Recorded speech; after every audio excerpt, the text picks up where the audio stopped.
message is going to be for Cancer, Sun, Moon, Rising, Venus. Plenty of cross watchers. Welcome. So happy to see you guys. Love reading for the water babies. All right.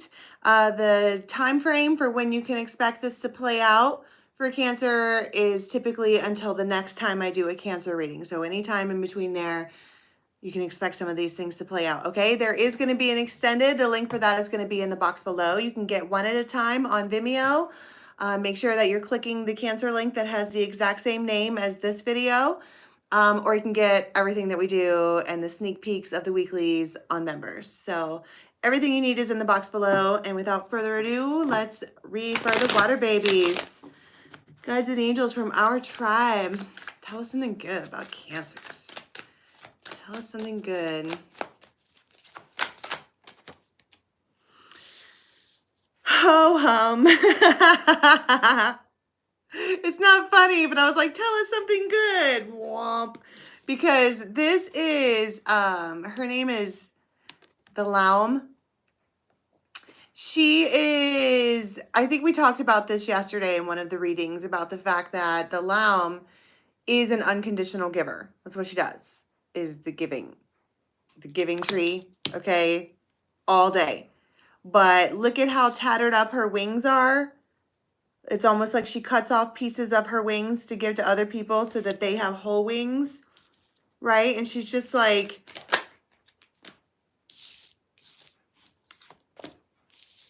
I don't know, I guess sad.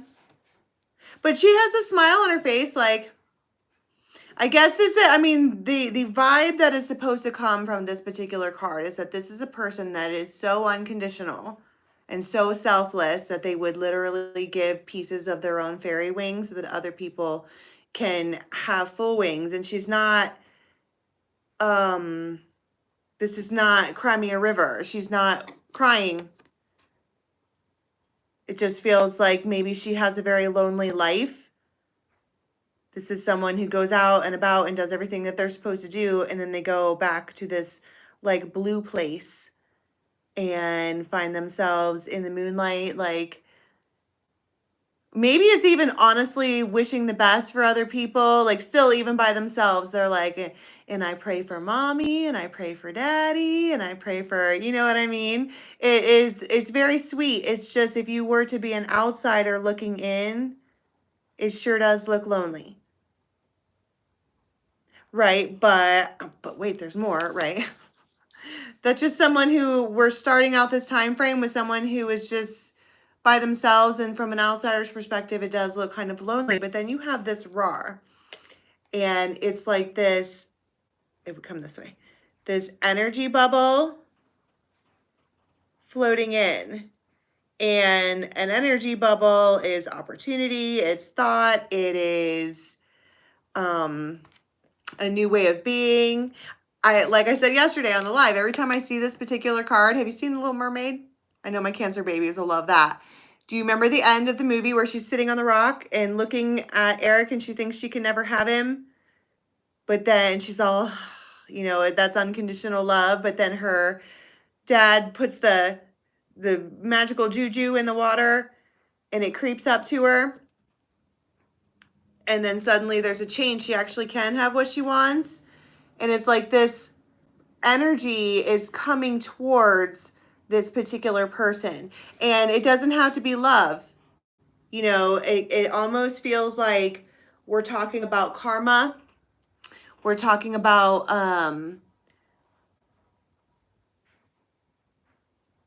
this is someone who is pure. And don't get me wrong, everybody has everybody hurts sometimes. Hold on. But it feels, what I was going to say is that nobody's entirely innocent. Every single functioning consciousness, even the really bad ones, can have a memory of their timeline where they wish they didn't behave like that, or they wish they didn't do this, or they wish they didn't do that. But if you're looking at a scale, and as a Libra, of course, I would look at a scale, the bad things compared to the good things are like this. And it's like we're talking about karma, and that this person deserves some kind of sunshine in their life. Look at how blue. Everybody hurts sometimes. Hold on. It feels like they...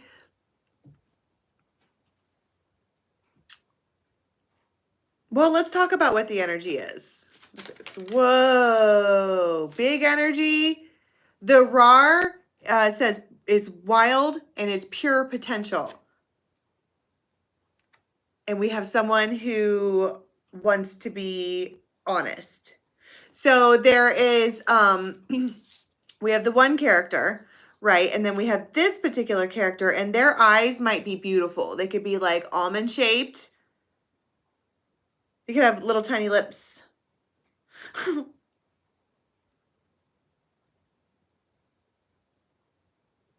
You might like their body. I always kind of be like, well, you like this part and you like that part. I think you like their whole body.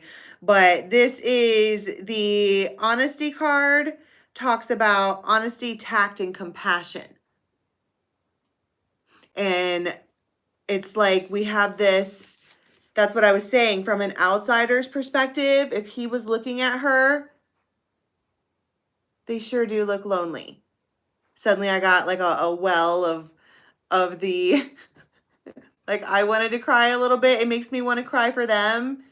Hold on. Hold on. Like, I've got you. I don't want to hear you cry like that again or something. Because everybody hurts.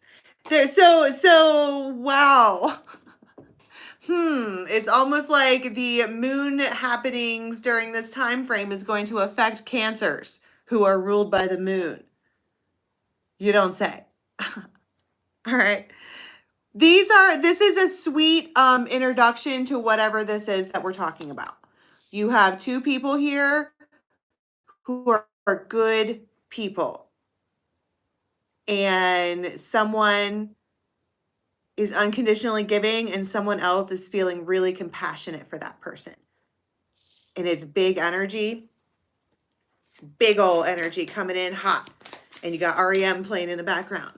Okay, that's the setup, right? Two of Wands. So it could be 2 days from now. Knight of Wands. The Sun. 10 of Pentacles. 10 of Cups. This person, one person could have a big white truck of some sort, or drive one, or like, I don't know, you could see one. And I love this picture because this is like the universe being like, I see what you're doing, waving your giant red flag. And it feels like maybe this particular honesty person has been a recipient of the unconditional giving and unconditional everything from the Laum. They have pieces of her wings on them so they can make themselves whole. And they were going to like kind of, you know, take off. And the universe is like, I fucking know what you did last summer, right? Because, and it's not because like because I go back to the part where I'm like, these are good people. It's almost like the universe is like, the fuck is wrong with you? This person is 10 of Pentacles and 10 of Cups material all day long. If you're not tarot fluent, the 10 of Pentacles is long-term, totally stable, committed. The 10 of Cups is like the fulfillment of happiness. And it looks like they're put at a crossroads, 2 of Wands, because they could be a Knight of Wands if they wanted to. She would give it to them. Or anybody would probably. Like, why would I go for a whole ass 20 Pentacles and Cups when I can just hang out and do whatever I want to do? And that's when the universe is like, I just said to everyone, you were a good person. Look at the fucking face. Mm-hmm. And they're like, I know. So they have a big choice because I think that this energy is huge. It's in the air and it puts this masculine at a crossroads because maybe before they were not seeing that there was a crossroads. It was probably never on the table to be with the Laum. The Laum sits alone. And I think everybody was comfortable with that. It's just now look at, they're raw. It's almost like they never saw the tattered wings before. They never noticed. Right? She looks like Cinderella after her sisters rip off all of her clothes. And they never noticed before. For whatever reason.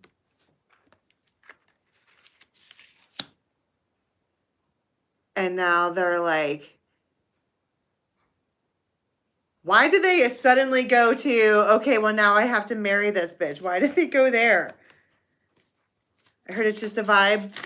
It's are we back? Awesome. Okay, Cancer babies. I just lost internet and I have sat here for 24 minutes waiting for it to connect because I didn't want to start the video over because this story is absolutely great at its finest. I'm just going to tell you the rest of the story because I pulled the rest of the cards. Okay, so we were talking about this guy who feels all of this compassion now. It does feel like now. And then I pulled the best friends card with the marriage card. And it's like, there's this realization like I really could marry my best friend. And the choice was between going off and being non-committal and kind of just doing whatever they wanted or getting into a long-term relationship, except there is this, the Hermit came out and then the Seven of Swords and the Nine of Pentacles. And it's like this masculine, after they realize it, they scurry and they run away. And then you have that whole, the sun looking at you like, what are you doing? What is it that you think that you're doing? Okay. And then they come back again. And I think that's what we're going to take the extended to, is because it's like a lot of like, because it's almost like they didn't realize that they had big love for the Laum in the beginning. And I also, one other thing that I want to look at in the extended is why is it that they're suddenly seeing it? And I'm thinking it has to do with because she showed them somehow. Like she was probably vulnerable and showed them. And now we have to make a real choice. And I think what I want to call this is I could marry my best friend. But they are squirrely about it. So let's go to the extended and see if we can get connection. I'm also going to record with my regular camera, so it might be uploaded later. I don't know. Come join us on members. Okay, sorry for all the confusion. Let's go to the extended and see what happens next. All right, until next time, bye-bye.